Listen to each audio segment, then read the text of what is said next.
eternal city of Rome.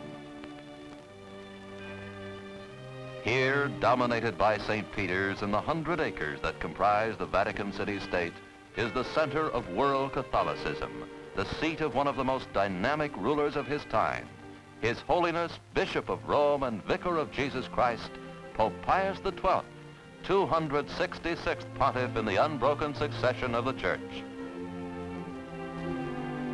As Cardinal Secretary of State, the studious, ascetic face of Eugenio Pacelli almost seemed to foretell the great destiny he was to fulfill.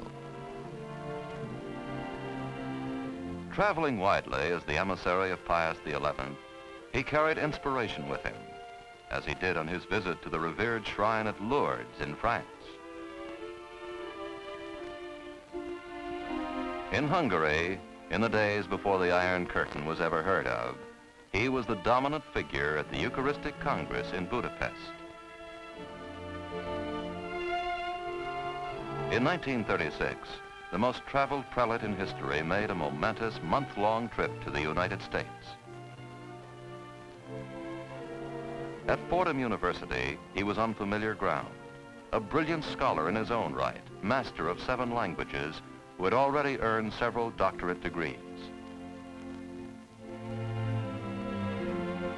During a convocation at the university, he was awarded the first of many honors bestowed during his 8,000-mile trip. But soon his travels were to end. For in 1939, on his 63rd birthday, the most fateful event of his career occurred, his coronation as Pope Pius XII. For the first time in many years, the colorful ceremony was held in public.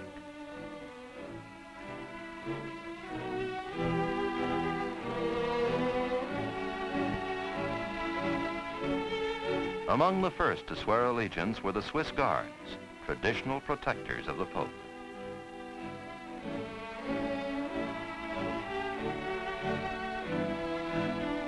Although he was dedicated to peace, the world was on the threshold of another war as the reign of Pius XII began. More than ever, his inspirational influence would be needed. King Victor Emmanuel of Italy and his queen paid their respects to the new pontiff. Until the king abdicated in favor of his son, the Holy See continued to maintain cordial relations with the royal family of Italy.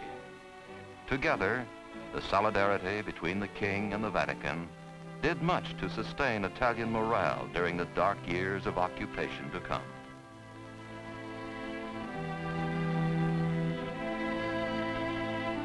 Despite the turmoil of war, the busy routine of the Pope's life in the Vatican City was undisturbed. A routine that involved working an 18-hour day, 7 days a week, giving audiences, and administering the vast and complex organization of the Catholic Church.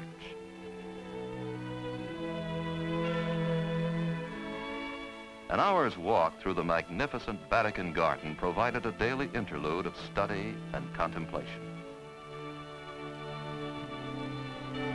Despite his crushing schedule, His Holiness always found time for those closest to his heart, the children. Together they prayed for peace and for an end to the long nightmare of death and destruction.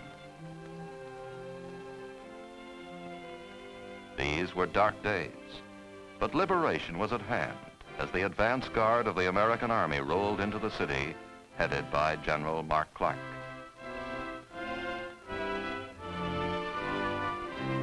GIs thronged to meet the Holy Father.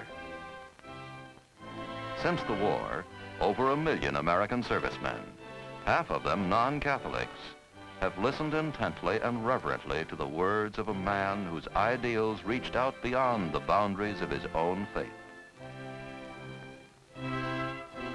The post-war year of 1946 heralded an important ecclesiastical event, the elevation of the cardinals. Archbishop Francis Spellman of New York was one of those who became a prince of the church.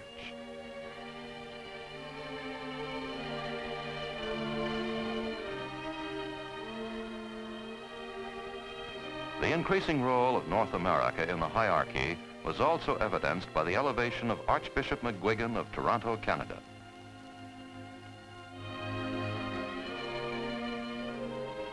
The crippled children of Italy were one of the pitiful aftermaths of the war. His Holiness worked unceasingly to help them.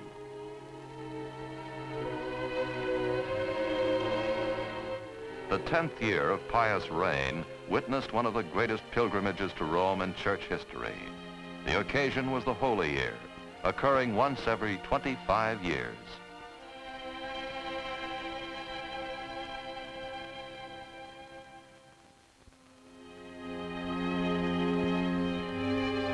Among the many notables who flocked to the Holy City by ship, plane, and train were France's Prime Minister Schumann and Italy's de Gasperi. On Christmas Eve of 1949, the Holy Year opened, and the Pope was again the key figure, this time in one of the most important and solemn ceremonies in the Catholic calendar. His Holiness led the way through the door in St. Peter's, a door through which hundreds of thousands would pass in the year to come.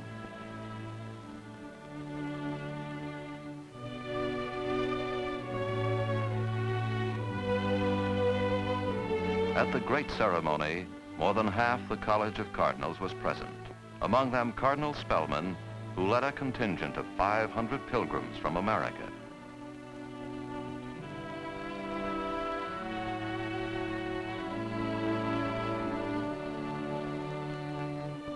During the 12-month period, Pope Pius bestowed his blessings on all those who streamed into the Vatican, a total of close to 3 million.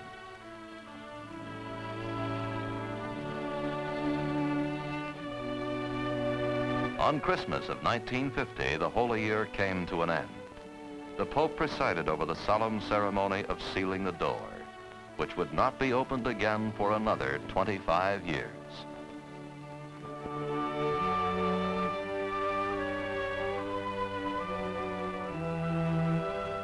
Another great year of celebration began on December 8, 1953, the Marian Year, commemorating the 100th anniversary of the promulgation of the dogma of the Immaculate Conception.